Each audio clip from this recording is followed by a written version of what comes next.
लेकिन उनका पूजन इसलिए है कि वो विनम्र बहुत है। जब लक्ष्मण को मूर्छा आई और भगवान ने सोचा कि मेरा ये सबसे बड़ा संकट कौन हर सकता है। देखो भगवान सबके संकट हरते हैं। भगवान के जीवन पे संकट आया तो उन्होंने किसको पुकारा?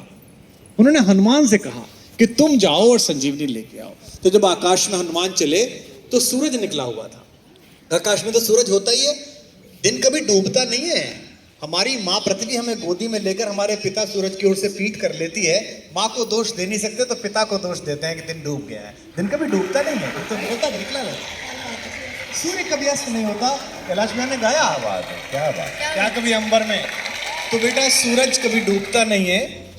तो सूरज आकाश में मिला, और अगर सूरज इधर निकल जाता जहां लक्ष्मण लेटे हुए थे तो भगवान के जीवन का सबसे बड़ा संकट आ जाता। उनका भुजा जैसा भाई, जिसे वो अपनी भुजा कहते हैं दाहिनी, वो पृथ्वी छोड़ जाता। भगवान सहन न कर पाते, तो इतना बड़ा काम करने गए। और कितने ताकतवर थे, पंच तत्वों में से एक पवन के बेटे हैं। सूरज से मिले तो उन्होंने कितनी विनम्रता से बात की। अभी भाई सूरज से बोले, हे सूरज इतना याद रहे, संकट एक सूरज वंशी है। ये नहीं कहा कि मैं तुम्हारे लिए प्रार्थना कर रहा हूं, तुम्हारा ही खानदान है ना, सूर्यवंशी राम का भाई परेशान है, तुम भी सूर्य हो, तो आप ही के खानदान का काम करने जा रहा हूं। विनम्रता देखना आप कितने पोलाइट हैं, है ना। ये सूरज इतना याद रहे, संकट एक सूरज वंश पे है। लंका के नीच राहु द्वारा आघात दिनेश अंश पर है। मेरे आने से पहले यदि किरणों का चमत्कार होगा तो सूर्यवंश में सूर्यदेव निश्चित ही अंधकार होगा। कितना प्यार से बोल रहे हैं देखो आप।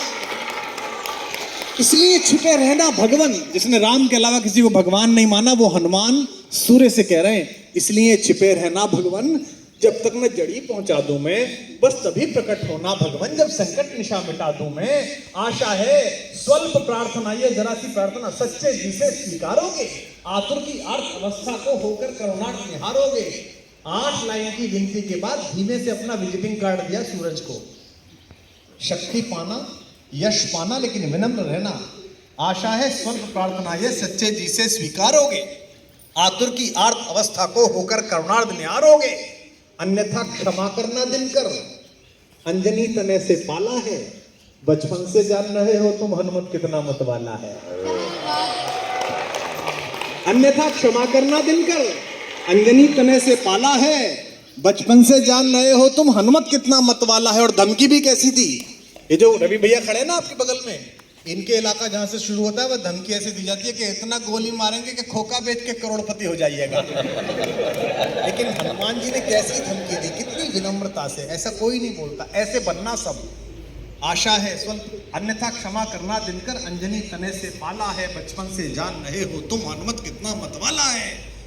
मुख में तुमको धर रखने का फिर वही क्रूर साधन होगा।